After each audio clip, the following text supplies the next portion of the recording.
everyone, I'm Laura Ingraham, in tonight for Bill O'Reilly. Thanks for watching us. The city of Cairo is a powder keg tonight.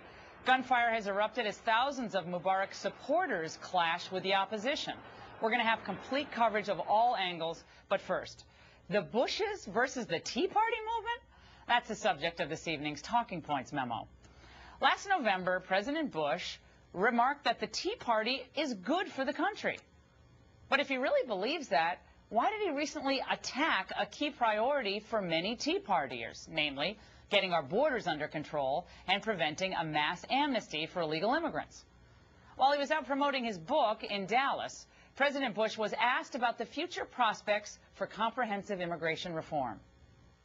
What's interesting about our country, if you study history, is that there are some isms that occasionally pop up. One is isolationism, and it's evil twin protectionism, and it's evil triplet nativism.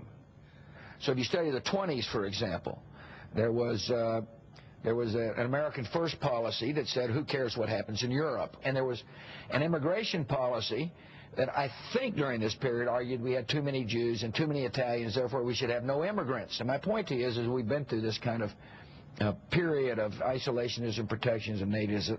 I'm a little concerned that we may be going through the same period. Now, as someone who was at the forefront in opposing the 2006 Bush immigration reform effort, I was saddened, but not all that surprised by the president's insulting characterization. Let's be clear. Opposition to so-called immigration reform is rooted in a belief in the rule of law and outrage over politicians who just don't seem to be all that serious about border enforcement.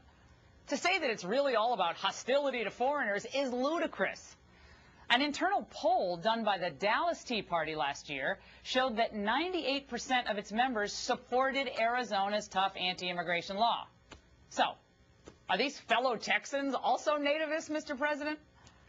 In an interview this week on my radio show, even Senator Orrin Hatch, who was the original co-sponsor of the DREAM Act, said this regarding President Bush's use of the nativist charge. No, I don't agree with that. I think American people want to be fair, but they also want to be secure, and they want to make sure that people abide by our laws. Now, of course, plenty of politicians besides George Bush have also maligned those of us who favor the rule of law over granting millions of illegals eventual citizenship and voting rights. Of course, most of those people are Democrats. But then there's his brother, Jeb, who, in a fit of compassionate conservatism, called Republican opposition to immigration reform, quote, wrong and stupid. Now, that's an interesting way to court future GOP voters, given their overwhelming opposition to amnesty, Governor Bush.